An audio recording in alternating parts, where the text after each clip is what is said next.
Oh, here we are again now, and it's like no time has passed. Gazing out upon the sunset as it sinks into the night. Many times it seemed as though a given day might be our last. Face to face with certain death, it's somehow coming out alright. I don't think that we have any cause to lament, but there's quite a lot of thrilling intent, thrilling intent, thrilling intent, thrilling intent.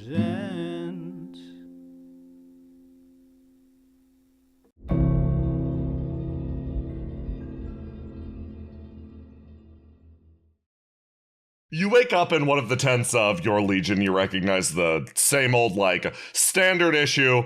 Oh, right, okay. No, slept in a bed like this 100,000 times. Look over, yep, same old cabinets. Look over on the far side, yep, no, old swords. Right, I know where I am. Your body feels heavy.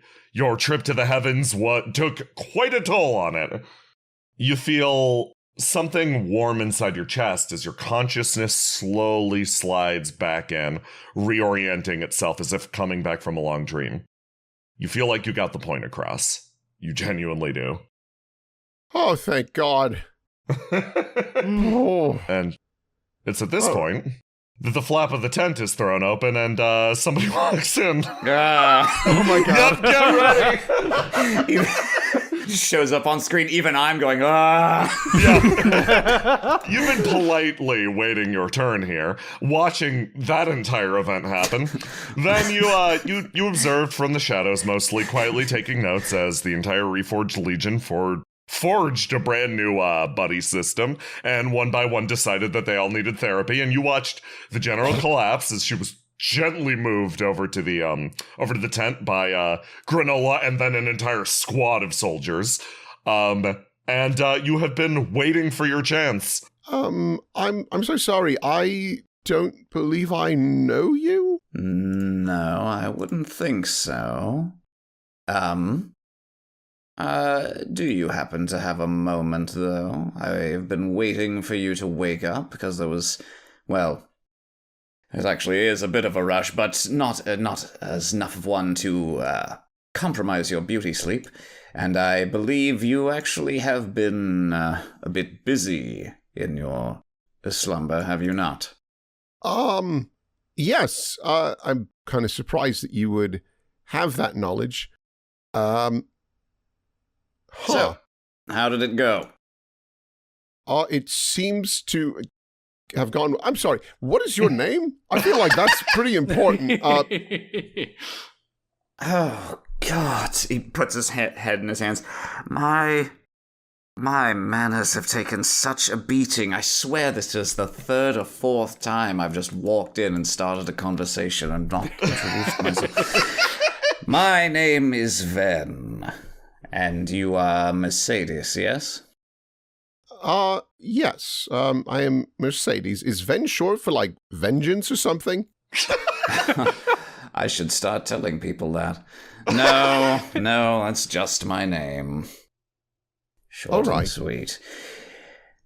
But, there's really rather more pressing things to discuss, wouldn't you say? I believe a lot was riding on your communion just now. Yes, I would certainly say so.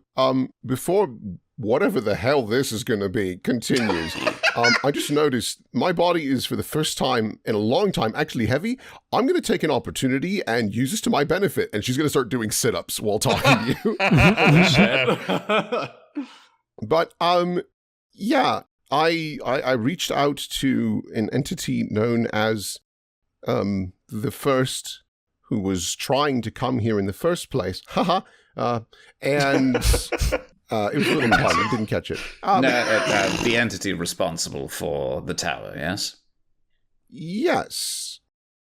And I think I was able to convince them to leave anyone that's tethered to the First alone, because I was concerned they might be spiteful, but I don't think they were going to anyways, but I had to make certain. I see. That is to say, you believe you were successful? Yes, I believe so. And And what is your interval of confidence? In other words, do you still intend to pursue this strategy of deliberately severing the ASMR's connections to the upper planes? I think only if the angels try to push forward again. I think the losses we had were egregious, but I don't want to start a fight because who knows, if we start cutting ties, they might try to make a mad dash here. And if one angel could cause this much havoc, I shudder to think what more would do. Oh, yes. They are thoroughly repulsive creatures and rightly feared by mortals. Well, I'm ever so pleased to hear that things went well, and I wish only the best for you and the future of this country, of course. Should the angels do as you fear in this worst-case scenario, how would you intend to sever their bonds? I assume you don't intend to keep young Gregor Hartway here on standby indefinitely. No. Also, I think that would melt his brain, quite frankly. And we can't let him know that's an option to do it, because he will. I guess chat with my husband and see if there's a way to replicate it. I mean, he's been studying it for quite some time. Is this classified? Should I be telling you this? You're so charismatic. I just fell for all of this. Are you a part of our government? Who are you? I know you're Ven, but not Vengeance, thank God. No. I'm not affiliated with your government, no. I had no influence on the resolution of events in Tannhauser one way or another. I was simply here as a third-party observer, with a particular interest in monitoring the activities of one Marcus Valafi, with whom I believe you have recently become acquainted. Oh, Marcus, he's a delight. Yes, isn't he? Oh, is he in trouble? Oh, my goodness, yes. Right, why? But not any trouble that should concern you or this country. No, however, I see. You intend to deliver this information to your husband, then, and this could indeed lead to the replication of the process by which you overturn an ASMR's connection to the upper planes. You intend to proceed with this? I mean, I'd like to talk with him first and a few other ASMR, because I feel like that sort of a decision should not be left to one individual. And most importantly, it could be weaponized, quite frankly. Yes. Yes, I rather think it could be. He leans on the dresser here and folds his hands and thinks, Here's my concern. The nature of ASMR, as I'm sure you're aware, is influenced by chaos of the upper planes and anchored to this mortal plane of existence by just the glimmer of law introduced by the oath that binds you. I'm sure I'm merely repeating whatever you learned in ASMR school. Sure. No? No, it's just... Now I'm concerned about whether I've leaked classified information. No, it's more the fact that you describe it as like ASMR school. I went to like regular school. It was a military school, but like, you know. Oh, really? You don't, they don't just tell you these things? It's rather important that you know. Well, obviously my parents told me, being ASMRs themselves, but I'm getting bogged in the weeds for no reason. As you were saying...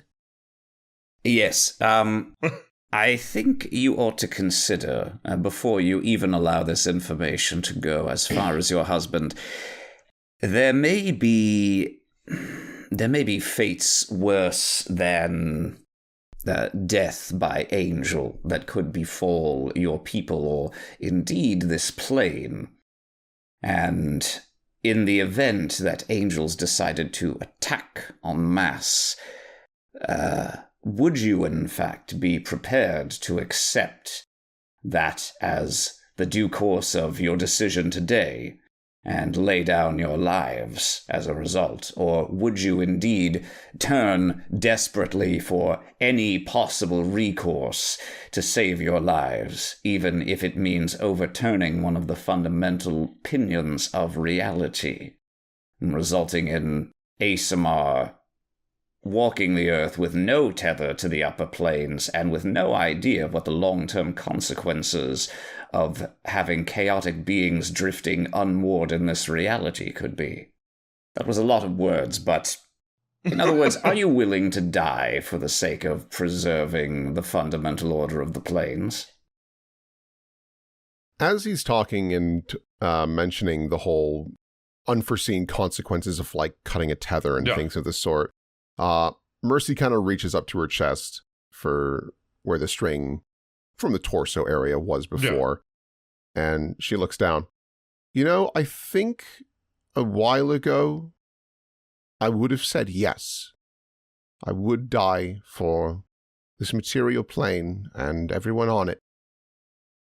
But after recent events and one of the very few times I've actually gotten close to death, and now that I don't even know what's going to happen when I die, or if I'm even going to live that long without this tether, I love my family too much to risk that anymore. I realize that's incredibly selfish. It's cowardly, to put it mildly, but who knows, maybe in the moment I would, but right now, I don't think so. I see. Well, I appreciate your honesty, but I won't lie, your answer is concerning. I have seen too many cases of momentary emotion, particularly the fear of death that hangs above all mortals, driving them to make decisions that have catastrophic and unknowable consequences for centuries to come. Ones that can reverberate even beyond this plane, above or below. Perhaps this answer would be more sufficient then for whatever you're writing down. Looks at your clipboard. This will keep this between us, because I think this is one of the most selfish things I could say. I won't die for anyone but my family. If my family is at risk and it's choosing between them and myself, I'll sacrifice myself every single time. Someone else, though? No, I won't. Do you not feel that is a responsibility that you accepted when you decided to take command of the lives of others? I did. It's a big reason that when this is done, I'm going to resign from being general. I see. I don't have the right to tell people to die for this cause when I don't believe in that sacrifice myself anymore. It's horrible. It's wrong. Well, I suppose then I have to give you both honesty and principle. I can respect that. Does this affect my grade? Scribble. It may not actually move you between the letters, so you're probably fine. Yes, rounding. But in any case, no, this is useful to know. If I may ask, if you have arrived at this conclusion as the result of your recent experiences, how would you describe Marcus Velofi's presence in those experiences? Was he a driving force? Was he an incidental bystander? I thought Marcus was exemplary. There's definitely times where he would lead the distraction, quite frankly. Like the silly squad. Just shenanigang, putting it mildly. just Shenanigang. Must run. Yeah, take that one down. It's like organized silliness. It's a group. But I think he means well, and he certainly does well. But it sounds like maybe he hasn't. But at least in my experience, I think he's a good young man. Of course, of all the things he could organize, it would be silliness. Well, thank you very much for the information. Is there anything else you feel I should know? I guess... I guess I'm still not fully certain what your role is, and I hope I'm not, like, setting myself up for destruction, but... If I could move exactly the right distance, I would give you a friendly pat. No, you're in no danger whatsoever from me, and from any consequences that might come about, so feel free to speak your mind. I guess... Do you think it's wrong of me to be this selfish? I think it makes you fundamentally no different from any other mortal, in my experience. Whether or not that is a good or a bad thing is up to your interpretation. Unfortunately, mortals who set out to embody a higher standard frequently fall short of it. So in that respect, perhaps it's for the best that you have acknowledged your personal weakness and chosen to give up in that regard. Oof, boy, it didn't really hit me until you said give up. He shrugs.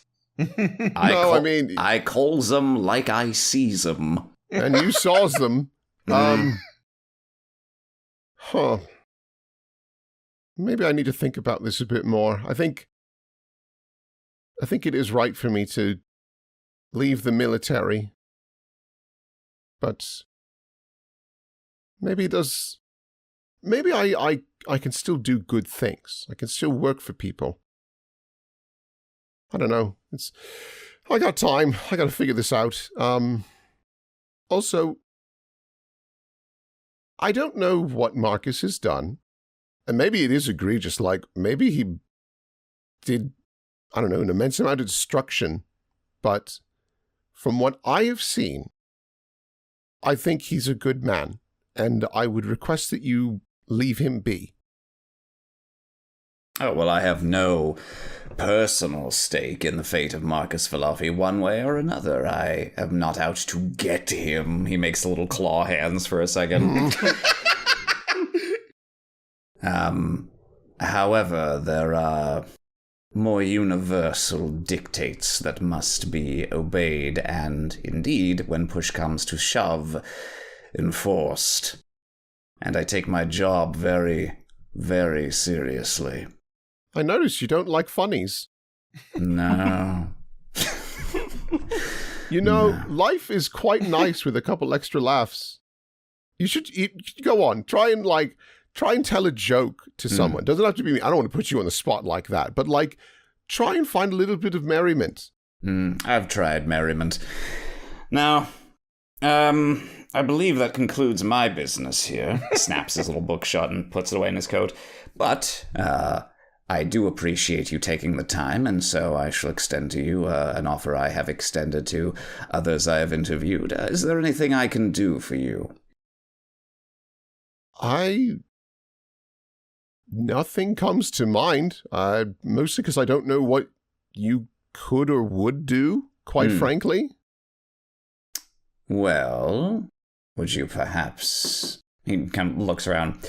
It occurs to me I rather rudely inserted myself here when you had only just awoken. Would you perhaps like a little more time to rest without being disturbed? Quite the opposite. Is my family outside? They could be. What do you mean could be? What does that mean?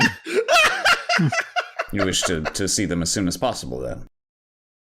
Well, yeah, again, what does could be mean?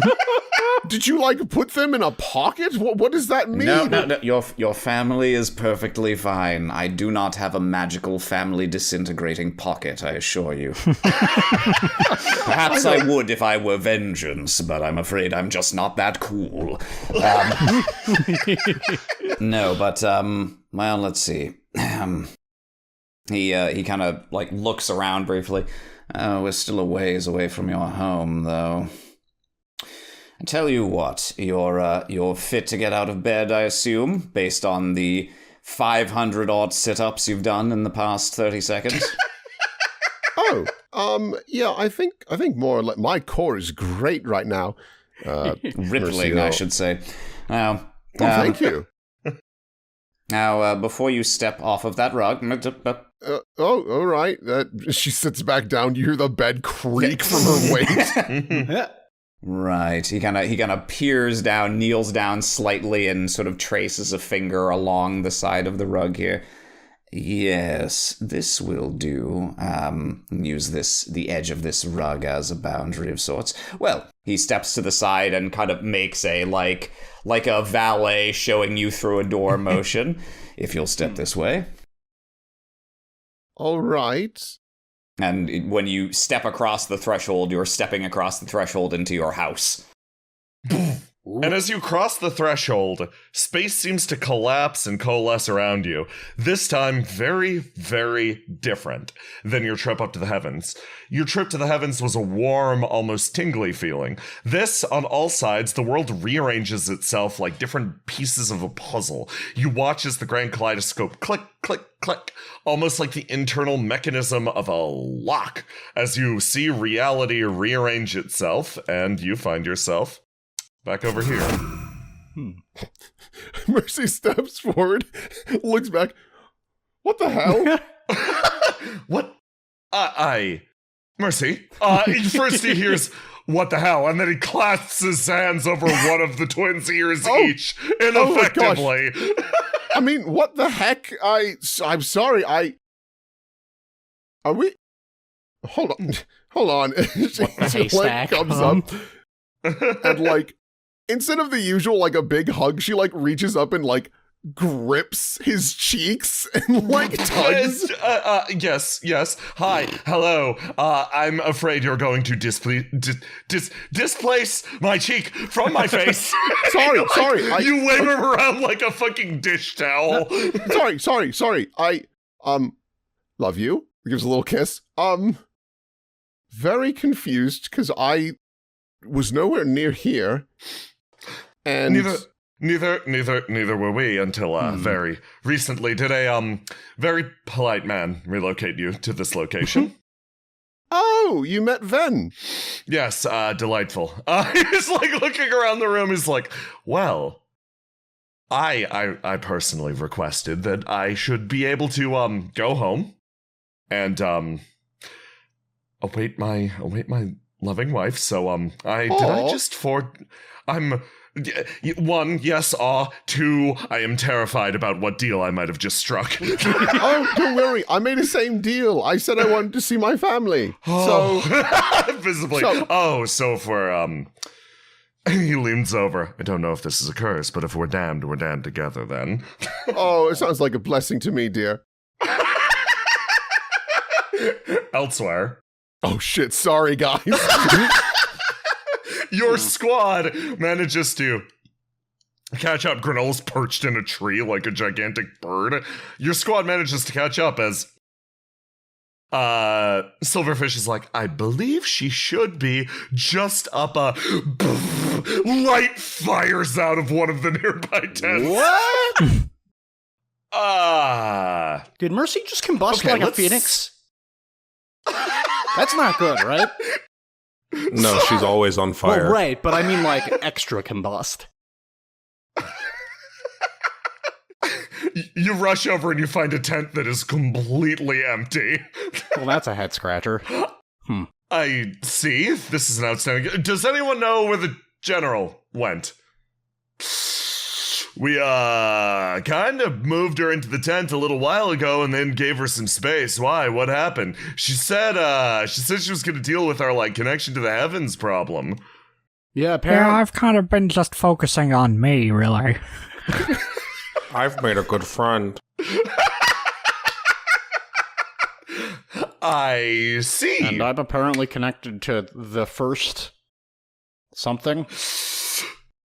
But it's all okay. but- You're but- but- the first, but it- the first something. but it's all Okay, good. okay, But cool. it sounds like it's all so good. It's, And I also made a friend. it's all good. Yeah. We all made friends. I see. So it's all good. It's all good. Mission accomplished. Yeah. Sounds like mission Before we were accomplished. co-workers, now we are friends. And it turns out I'm not a sleeper agent after all. That's beautiful. That's good news. Where in the fuck did Mercy go? Do we go back? Do we just go back? Do we go back? Do we go back? I guess. Do we go back? Do we Granola, start do you looking? know? Granola, do you know where Mercy Maybe is? this is a sign that you shouldn't be sneaky snooping We're Sallies. not being sneaky, Snoopy Sally. We're being reasonable. I'm the silverfish. Yeah. Reasonable Rondas. We're being reasonably concerned Rondas. Granola I feel like pierced you out guys of are being unnecessary Eunices right now. She's an adult woman with a family. Okay, yeah, She but did she's get also our carried friend. off. Okay, well, let's all be discovering Deborah's just for a little bit. We've gotta figure out exactly where she went. I think I'm gonna be a wandering just- Winona because I bet that she's over in this direction. And I'm just a confused Gregor. Chris, it was right there. Confused Chris. What? Who?